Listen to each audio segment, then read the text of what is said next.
నమస్తే. కల్వకుంట్ల కవిత కేసీఆర్ కూతురు పార్టీ సభ్యత్వానికి ఎమ్మెల్సీ పదవికి రాజీనామా చేశారు. రాజీనామా చేస్తూ ఆమె మాట్లాడిన వ్యాఖ్యలు దుమారం రేపుతున్నాయి.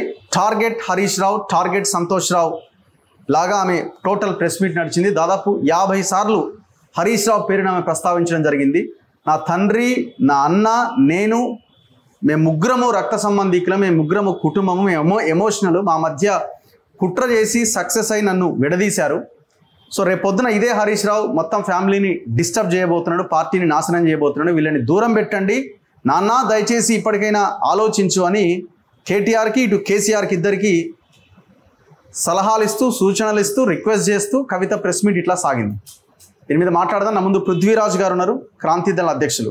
నమస్తే అన్న. నమస్తే. జై తెలంగాణ. జై తెలంగాణ. సో మీరు ఎట్లా విశ్లేషిస్తారు టోటల్గా కవిత ప్రెస్ మీట్ని? Is a political press meet or ఒక ఫ్యామిలీలో జరిగిన డిస్ప్యూట్స్, ఆమె పార్టీ ఫ్యామిలీలో ఆమెను విడదీసిన క్రమము, అంటే ఆమె చెప్తున్నట్టుగా నన్ను విడదీశారు, నన్ను దూరం చేశారు, కుట్ర చేశారు అని. సో ఆ టైప్ ఆఫ్ ఎమోషనల్ ఇదిగా చూడాలన్నా? ఒకటి ఉంటుంది, ఎవడైతే ఏందిరో చెట్టు మీది కొంగలే, జనం సొమ్ము దినమరిగిన బట్టెబాజ్ దొంగలే అని. ఈ బట్టెబాజ్ దొంగల కథ ఇంట్లోకి వెళ్ళి బయట పడ్డది. ఇప్పుడు ఇదంతా వాటాల పంచాయతే కదా, అంతే మొన్న మాట్లాడుకున్నట్టు. సో దాంట్లో పదవులు ఎవరికి ఎక్కువ పొజిషన్. ఇప్పుడు నెక్స్ట్ ఏంటంటే, ఇప్పుడు వెనకట ప్యాట్రిసైడ్ రిచువల్ అని ఉంటుండే. మైథాలజికల్ స్టోరీస్ లో చూస్తే నువ్వు అధికారంలోకి రాజ్యం రావాలంటే తండ్రిని సంపాల్చిందే. అట్లా మన జరాసంధుని చూసినాం, అంతే కదా. సో జరాసంధుని కావచ్చు, బింబిబిని చూసినాము, అజాత శత్రువు ఎట్లా చంపిండో. సో ఇట్లా అప్పటి చూస్తే ఇప్పుడు తండ్రిని చంపుడే, ఇది వేరేది ఏం లేదు. అధికారంలోకి వచ్చేటందుకు కొడుకా బిడ్డన అనే పంచాయతీలో సేమ్ అది అప్పుడు ఎప్పుడో మౌర్య కాలంలో ఆగిపోయింది కావచ్చు. కానీ ఇప్పుడు చేస్తున్న చాలా క్లియర్ కట్ గా కనబడుతున్నది. అయితే కదే ఇప్పుడు అయ్యా ఈమెకు అర్హత లేనటువంటి స్థాయిలో తీసుకుపోయి కేసీఆర్ కూర్చోబెట్టిండు. ఇప్పుడు శోభా ఇటువంటి వాళ్ళు, శోభక్క ఇటువంటి వాళ్ళు చాలా మంది ఉండే, చాలా టాలెంటెడ్ పర్సనాలిటీస్, జనం గురించి వర్క్ చేసి సంఘాలు పెట్టి బయట వర్క్ చేసేసిన వాళ్ళని కూడా కాదని ఈయన బిడ్డ మీద ప్రేమతో మీకు అధికారం చేతిలో పెట్టిండు. పైసలు కూడా విపరీతమైన పైసలు. అమ్మాయి మాట్లాడుకుంటే నేను పేదరికంలో నా పెళ్లి కూడా కష్టంలో జరిగిందని, అది వాస్తవమే. కానీ మరి ఇప్పుడు ఎక్కడ పడిగలెత్తిరు కదా, ఎక్కడికో పోయి రాష్ట్రానికి కొనేసే స్థాయికి వెళ్ళిపోయిన వాళ్ళు, అన్ని లక్షల కోట్లు సంపాదించుకున్నారు కదా. సో దీన్ని తెలంగాణ ప్రజలు ఎక్కడ కూడా వీళ్ళ మీద సింపతి చూపించి ఆలోచించాల్సిన అవసరం ఏం లేదు. నేను చాలా చాలా క్లియర్గా ఏంటంటే, అది ప్రజాధనము, ప్రజా సొమ్ము. ఇప్పుడు ఆమె మాట్లాడుకుంటే ఏం చేస్తుంటే, ఒక ఆడపిల్ల తెలంగాణ ఆడబిడ్డను అని మాట్లాడుతుంది కదా. మరి బొచ్చడు శివాల జాతర అయింది కదా తెలంగాణలో. ఎక్కడ పోయినరు? మనం ఎన్నో ఇన్సిడెంట్ చూసినాం. ఎల్బీ నగర్ సిటీ చౌరస్తాలో ఆడోళ్ళ రేపులు జరుగుతుంటే నువ్వు పోయి ఎన్నాడు నువ్వు స్పందించలేదే.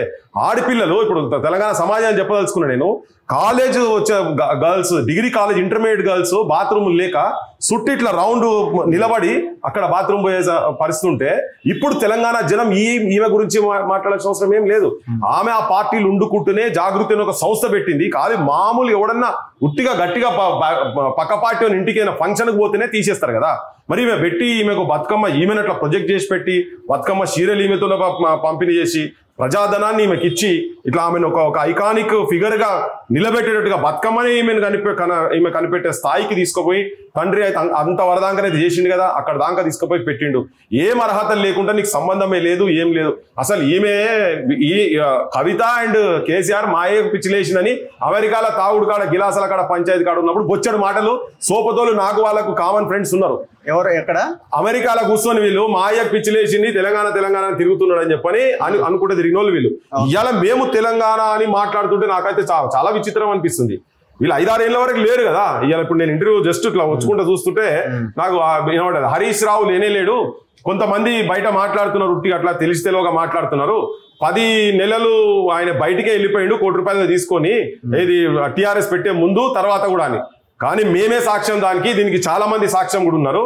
Harish and Santosh day 1 party పెట్టక ముందు నుంచి ఉన్నారు. మేము కలిసి పనిచేసినాం. యాడిక దీని మీద ఎక్కడెక్కడ ఏ టైంలో ఏమేమి ఉన్నామని, ఈవెన్ సబ్స్క్రిప్షన్ పుస్తకాలు, మెంబర్షిప్ పుస్తకాలు కూడా రాత్రి మగాళ్ళు డిస్ట్రిబ్యూషన్ చేస్తే, నేను మా మందార్ సత్యనారాయణ వరంగల్ సంబంధించిన మొత్తం జిల్లా రాత్రి 12:30కు ఇలా డిస్ట్రిబ్యూషన్ చేసి జలదృశ్యం దగ్గర ఉండి ఇవన్నీ పార్టీ గురించి మాత్రం మొదటి నుంచి ఉన్నాడు. వీళ్ళిద్దరు లేకుండా పోయారు, దేశంలో లేకుండా వీళ్ళు పోయినారు. హరీష్ సంతోష్ కాదు అది ఎక్కడో మనకు సైడ్ పాయింటెడ్ చూపించుకుంటే మాట్లాడి అనిపించింది కదా. సంతోష్ ఇక్కడ గుల్బర్గానో బీదర్నో ఇంజనీరింగ్ అనుకుంటా, వాళ్ళ క్లాస్మేట్స్ కూడా వచ్చి తిరిగేది ప్రమోద్ అని, ఇప్పుడు అమెరికాలో ఉన్నారు వాళ్ళంతా. సో వాళ్ళు మామని పట్టుకొని, ఒకరు మామ ఒకరు పెద్దనైనా కదా, ఇద్దరు వాళ్ళైతే పట్టుకొని ఉన్నారు. సరే ధనం సంపాదించడం మాత్రం మళ్ళీ బయటకు వచ్చినాక ధనం అదంతా ఒకటే, అవన్నీ ఒకటే. కానీ వాళ్ళు మాత్రం బరాబర్ పనిచేసారు. కానీ ఇప్పుడు వీళ్ళు ఈ కుటుంబం కల్వకుంట్ల కుటుంబము కావచ్చు, వీళ్ళ రక్త సంబంధికులు, ఇప్పుడు ఏమంటుంది ముగ్గురేమే రక్త సంబంధికులు, మిగతాలో కాదు అని చెప్పాను. అంత రక్త సంబంధికులు అయితే మరి అయ్యతో నేను కూర్చొని అప్పుడు యాడిపోయినావు నువ్వు ఎమ్మెల్యే కాకముందు హరీష్ ను మంత్రి చేసినాక కదా మీరు ఇండియాకు మళ్ళా వచ్చి అప్పుడు అధికారం నాదంటే వాళ్ళు చెప్పుకుంటారు ఆడ పైసలు ఖర్చు పెట్టి పైసలు ఖర్చు పెట్టిండ్రు, సిరిసిల్లలో ఓడగొట్టేందుకు అని చెప్పి సిద్దిపేట అని చెప్పని ఇవన్నీ మీరు ఆ పంచాయతీలు మస్తు నడిపిర్రు, జనాన్ని పిచ్చోళ్ళని మాత్రం చేసారు. కానీ తెలంగాణ ప్రజలకు నేను ఒకటి చెప్పదలుచుకునేదంటే, ఈ మాయ మాటలు, ఈ గారడి మాటలు, ఈ కన్నీటి శోకాలు ఇవన్నీ చూసి అయ్యో పాపం అని చెప్పని దయచేసి మీరు అనకండి. ఎన్నో కుటుంబాలు ప్రవళిక చచ్చిపోయినప్పుడు ప్రవళిక దగ్గరికి ఎందుకు పోలే? అప్పుడు నీకు తెలంగాణ ఆడబిడ్డలు గుర్తుకు రాలేదా? నోట్ల బట్టలు పెట్టుకొని చచ్చిపోయారు కదా చాలా మంది. ఒకవేళ నిజంగా తెలంగాణలో ఇయ్యాలే ఎవరికైనా పదవులు రావాలని, ఇదంతా పదవుల కొట్లాట. ఓకే, ప్రవీణ్ నాయక్ మనం పోయినాం కదా మొట్టమొదటి అమరుడు తొర్రూరు దగ్గరికి, వాళ్ళ తల్లి పరిస్థితి చూసినావు కదా, వాళ్ళ కుటుంబంలో ఎవరికైనా చేయలే కదా. లాస్ట్కు శ్రీకాంతాచారి తల్లి నన్ను చేసి పార్లమెంటుకో నువ్వు లేకపోతే ఇక్కడ ఎమ్మెల్సీగా వాళ్ళని చేయాలి కదా, ఆ కుటుంబాలకు సంబంధించినటువంటి వాళ్ళని ఎవరిని చేయాలి కదా. టోటల్ ప్రెస్ మీట్ దేనికి ఆమె పెట్టి మాట్లాడిందని అంటారు? అంటే ఏదో ఒక అంశం మీద మాట్లాడాలి కాబట్టేనా, లేకపోతే ఆమె అసలు తెలంగాణకు ఏం సంబంధం లేదుగా, అన్ని తెలంగాణకు సంబంధమే. మన ఆయనకు నేను దగ్గర, మన ఆయనకు నేను ముద్దుల బిడ్డను అనే లెక్కనే ప్రొజెక్ట్ చేస్తున్నది హరీష్. తండ్రిని అన్నని అయితే ఏమంటలేదు, మా తండ్రి చాలా గొప్పోడు, ఆయన ఆగం చేస్తున్నారని అంటున్నది. అన్న రామన్న నువ్వు కూడా ఆగమవుతావు, దూరం పెట్టు వాళ్ళని అందరినీ అన్నకి చెప్తున్నది. సో ఈమె కూతురు. సో ఇటు హరీష్ అటు సంతోష్ మాత్రం అవుట్ రైట్ గా కార్నర్ చేస్తున్నది. అంటే ఏంది వ్యూహం అంటున్నా.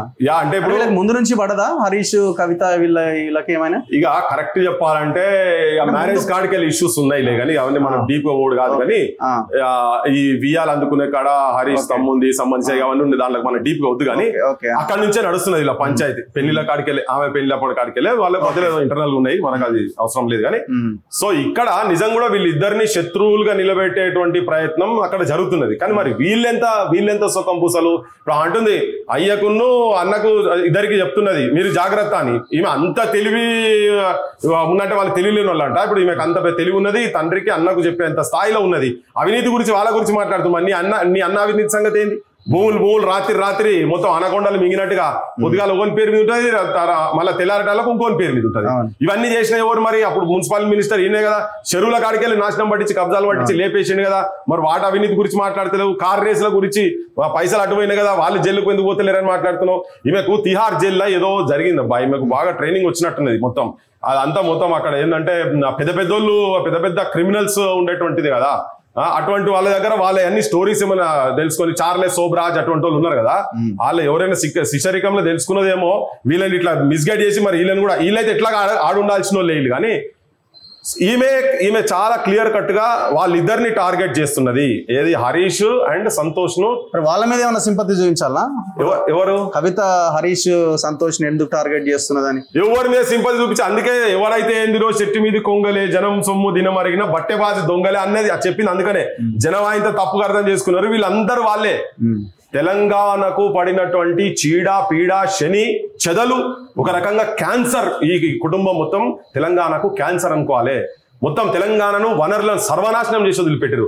అవినీతి తెలంగాణ చేసి పోరాటాల తెలంగాణను అవినీతి తెలంగాణ స్థాయికి తీసుకొచ్చుకొని పెట్టుకున్నారు. ఆ పార్టీ కూడా ఎందుకు బతికిందంటే వీళ్ళ దగ్గర ఎన్ని దురలవాట్లు, దుర్లక్షణాలు, అవలక్షణాలు మొత్తం ఉన్నా కానీ తెలంగాణ సెంటిమెంట్ ఎక్కడన్నా ఏమైనా ఇబ్బంది అవుతుందో, ఇటువంటి వాళ్ళతో వీళ్ళని ఏమైనా చేస్తే సెంటిమెంట్ ఏమైనా ప్రాబ్లం అవుతుందని అనర్హులను కూడా అర్హులు లెక్క తీసుకొచ్చి కూర్చోబెడితే కొన్ని అంశాలు ఆమె చెప్పడం జరిగింది. ఇప్పుడు హరీష్ రావు ఫామ్ హౌస్ సంగతి ఏమైంది? ఆ కేసు క్లోజ్ అయింది, వెనకాల రేవంత్ రెడ్డి క్లోజ్ చేసిండు. సంతోష్ రావు టానిక్ కేసు ఏమైంది? హరితహారం కేసు ఏమైంది? అది కూడా క్లోజ్ చేసిండు. హరీష్ రావు ఇంకేదో చెప్పింది, పాల దందా కేసు ఏమైంది? అది కూడా దాని మీద కేసు పెట్టకుండా క్లోజ్ చేసిరు. సో ఇట్లా కొన్ని అంశాలను ఆమె ప్రస్తావిస్తూ ఇవన్నీ ఏమైనాయి, కాళేశ్వరంలో అవినీతి జరిగింది, మొత్తం హరీష్ రావే తిన్నాడు, వాటిని అక్కడెక్కడ ఇన్వెస్ట్ చేసిండు, ఇవన్నీ ఆమె చెప్పుకుంటూ వచ్చింది. తేలని ఇవన్నీ కూడా తేలాలి. ఇప్పుడు కాళేశ్వరం ఏమున్నది అది చేసిన 10% కూడా ఎంక్వైరీ కాదు కదా. అట్లాంటి మొత్తం ఇంకా మిగతా 90% ఉంది కదా, దాంట్లో ఎవరెవరి అన్ని తెలుస్తాయి కదా. ఇప్పుడు ఆమె కూడా బాధ ఉన్నట్టున్నది, నన్ను ఒక్కదాన్ని TR జైలు పంపించారు, నేను తిన్నది నన్ను పంపించారు, మరి వాళ్ళని ఎందుకు పంపించారని చెప్పని ఉన్నట్టున్నది. ఈ రకంగా వీళ్ళిద్దరు పోతే అయ్య కూడా వస్తాడని కూడా ఉండొచ్చు. ఇప్పుడు ఒకవేళ హరీష్ పోతే అయ్య కూడా పోతాడు కదా, ఆయన ముఖ్యమంత్రి ఆయనే, అసలు పెద్ద మనిషి ఆయనే, అసలు సిపా సోల్జర్ ఆయనే, వీళ్ళు పోతారు కదా, కెప్టెన్ ఆయనే కదా, వీళ్ళు కూడా పోతారు అనేది ఎక్కడో ఆమెకు లోపల ఉన్నట్టున్నది. సో ఇప్పుడు అట్లా తీసుకుంటూ పోతే గొర్రెల స్కామ్ ఉంది, భూముల స్కామ్లు ఉన్నాయి. నువ్వు ఏ స్కామ్ ఏది తీసుకో, బర్రెలు గొర్రెలు చేపలు నువ్వు ఏది తీసినా అన్ని స్కామ్సే కదా మీ గవర్నమెంట్ ఉన్నాయి మొత్తం. బట్ అన్నిటి మీద అసలు నిజంగా కూడా ఇప్పుడు ఈ కాంగ్రెస్ గవర్నమెంట్ నిజంగా కూడా నీతిగా ఉండేది ఉంటే మాత్రం పక్కా బరాబర్ వీళ్ళందరి మీద కేసులు పెట్టాల్సిందే, అవన్నీ ప్రాపర్ ఎంక్వైరీలు జరిగి బొక్కలు వారాల్సిన అవసరం ఉన్నది. ఈ ఒక్కటి అంశం గురించి కాదు. ఇంకోటి ఏంటంటే ల్యాండ్ లావాదేవీలని గతం కూడా చెప్పిన, ఏవి రెడ్డి వీళ్ళిద్దరి మధ్యలో, రేవంత్ అండ్ కవిత మధ్యలో ఉండి ల్యాండ్స్ ఘోరం. మీరు ఇటు సైడ్ పోతే ఎయిర్పోర్ట్ దాటిన తర్వాత మహేశ్వరం ఆ బెల్ట్ లో పోతే అక్కడ భూదాన్ భూములు కావచ్చు, చాలా భూములను వీళ్ళ పేర్ల మీద వీళ్ళిద్దరు వాటాలు ఉన్నాయి, పార్ట్నర్షిప్లు ఉన్నాయి. అట్లా ఎవరితోనైనా ఇండివిజువల్ పార్ట్నర్షిప్ ఉండొచ్చు కదా, ఇప్పటికీ కూడా నడుస్తున్నాయి అవి. ఈ కవిత పెద్ద సుఖంపూస లెక్క మాట్లాడుతున్న సినిమా లేదు, ఇప్పటి కూడా వీళ్ళిద్దరి మధ్యలో ఉన్నారు, వీళ్ళ ల్యాండ్స్ వీళ్ళకి నడుస్తూనే ఉన్నాయి. సో వాళ్ళకు జరిగినాయి, వీళ్ళకు జరిగినాయి. ఇప్పుడు ఇన్నంతా వాటాల కొట్లాడరాగు, ఇదంతా ఏ స్కామ్ లో నాకు ఎన్ని పైసలు ఇస్తావు. ఇప్పుడు నిన్న కాళేశ్వరం ఉంది, 2 సంవత్సరాలు దీన్ని అంతా నాశనం పట్టించి ఇప్పుడు ఆఖరికి చేసి ఇది కేసు అవుతుందా కాదా అనే కాడికి ఒక డౌట్ తీసుకొచ్చి పెట్టారు కదా. కేసులు పెట్టి ఫస్ట్ బొక్కల వారేసి ప్రతి ఒక్కరిని ఎక్కడెక్కడ ఏమేమి చేసిన కూర్చోబెట్టారు కదా. వీళ్ళకు ఇన్విటేషన్లు లెక్క మొత్తం పంపించుడు, వాళ్ళు వచ్చేదాకా చూసుడు, ఇదంతా పేద కథ చేస్తుండ్రు వీళ్ళ జనంలో. కానీ అన్ని స్కామ్స్, ఆల్ స్కామ్స్ కు సంబంధించినటువంటి అన్ని తెలంగాణ నిరుద్యోగులకు రావాల్సిన పైసలు కావచ్చు, తెలంగాణ చదువులకు పెట్టే పైసలు కావచ్చు, తెలంగాణ వైద్యానికి పెట్టే పైసలు కావచ్చు, ఇవన్నీ ఎన్నో వాటికి ఉపయోగపడేటువంటి ఇలా గ్రామ పంచాయతీ వ్యవస్థ సర్వనాశనం అయిపోయి కూర్చున్నది కదా. ఆ పైసలన్నీ వీళ్ళు తీసుకొని వీళ్ళ గల్లపెట్ట లేచి పెట్టిండ్రు. అప్పులలో ఉన్నటువంటి వాళ్ళు ఇలా వేల కోట్లు లక్షల కోట్లకు ఎట్లా పడగెత్తుకున్నారు అనేది అది కూడా ఆ స్కామ్. ఆశ్చర్యం అనిపించింది. ఇప్పుడు నేరెళ్ళ ఇన్సిడెంట్ గురించి కూడా చెప్పింది ఆమె. యాక్చువల్గా ఈ నేరెళ్ళ ఇన్సిడెంట్ లో పోలీసులకు ఫోన్ చేసి వాళ్ళందరినీ కొట్టించిందంతా సంతోష్ రావే, కానీ బదనాం అంతా మా రామన్నకు వచ్చింది అని మాట్లాడుతుంది. రామన్నే సిరిసిల్ల ఎమ్మెల్యే, ఈయన ఇక్కడ నుంచి సీఎం ఆఫీస్ నుంచి ఫోన్ చేసి మొత్తం వ్యవహారం అంతా నడిపించిందని అంటున్నారు. మరి ఆనాడే మాట్లాడాలి కదా. 7 యువకులు 8 మంది ఎస్సీ బీసీలు అన్యాయం అయిపోయి వాళ్ళ మీద అంత దాడి జరుగుతున్నా బయటకు వచ్చి మాట్లాడాలి కదా. నోట్లే ఏలు కాదు, లాలిపాప్ పెడితే కూడా సఫర్ అయ్యే శాత కాదు మా అయ్యకును మా అన్నకు అన్నట్టుగా చెప్తున్నది ఆమె. పాపం వాళ్ళకి ఏం తెలియదు, భూమి మీద వీళ్ళంతా అమాయక చక్రవర్తులు ఇంకొకరు లేరు, పాపం కావాలని పట్టుకొని గింతగానో మీరు ఇబ్బంది పెడతారా, మీకు కూడా సోయి లేదు, మీకు అర్థమైతే లేదు. అన్న అయ్యా నేను చెప్తున్నా, వాళ్ళిద్దరు పెద్ద లంగలు దొంగలు, పెద్ద అనకొండలని వాళ్లకు పాఠాలు నేర్పుతున్నది. ఇవన్నీ జనం మనసుండోళ్ళు విని, మన తెలంగాణ జనం అంతా విని అయ్యో పాపం అని అనుకోవాలేమో. ఇదంతా అన్ని పెద్ద పెద్ద తిమింగలాలు వీళ్ళు, మనుషులను కాదు. అంటారు కదా పీతిరిగద్దలు అంటారు, చూసినావా, శవాల మీద శవాలను పిక్క తినేటి ఆ పీతిరిగద్ద ఖాందాన్ వీళ్ళదంతా అట్లా చేసింది కదా తెలంగాణలో. ఇప్పుడు నువ్వు ఇటువంటి ఇన్సిడెంట్స్ అన్న మరి వీళ్ళు ఏడున్నారు, రెస్పాండ్ కావాలి. ఇటువంటి కొన్ని వందలాది ఇన్సిడెంట్స్ జరిగాయి కదా, లాకప్ డెత్లు. ఇప్పుడు మాట్లాడుకుంటూ చెప్తుంది, నేను మొట్టమొదలు బయటకు వచ్చినాక నేను పలానా హాస్టల్లో పోయి ఫుడ్ పాయిజన్ అయితే నేను అక్కడికి పోయినా అని. అయ్యా 10 ఏళ్లలో 100 మంది చచ్చిపోయారు కదా, మరి ఆడికి ఎవరికి పోలే కదా. నువ్వు వీళ్ళు వచ్చినా కూడా సెంచరీ అయింది, మరి ఎవరి దగ్గర పోలే, మనం తిరిగినాం కదా. మనం కెమెరాలు పట్టుకుని ఆడినవాడి మనం తిరిగినాం. మరి ఫుడ్ పాయిజన్ అవుతుందో నాయన చచ్చిపోయారంటే ఆడిపోతుంది.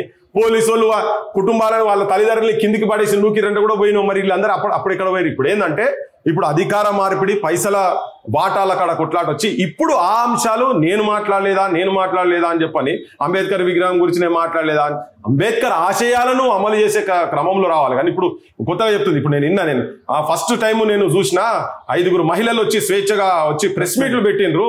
అగో గది నేను కావాలనుకున్నాను. తల్లి అసలు గసంటోల్లోకి రావాల్సిన పదవులనే నువ్వు కూర్చున్నావు కదా. నీ మీద ప్రేమతోటి, మీ నాయనకు నీ మీద ప్రేమ, మీ అన్నకు నీ మీద ప్రేమతోటే అసలు మహిళా సమాజాన్ని మొత్తం బొందబెట్టి నాయకత్వాన్ని మొత్తం పునాదులకెళ్ళి రాకుండా చేసి నిన్ను తీసుకొచ్చి ఆ అందలం ఎక్కించి కూర్చోబెట్టింది కదా. ఎవరన్నా ఏ రాజకీయ పార్టీలన్నా కానీ చిన్న ఏదైనా ఈమె జాగృతి అని పెట్టి విచ్చలవిడిగా దాన్ని ఒక సపరేట్ పొలిటికల్ పార్టీగా తయారు చేసి పెట్టిందంతా స్వేచ్ఛ నీకు ఇచ్చింది కదా. ఇవాళ ఆమె మాట్లాడుతుంటే నిజంగానే అయ్యో కరెక్టే కావచ్చు అని చెప్పని ఎవరైనా అనుకోగలరు.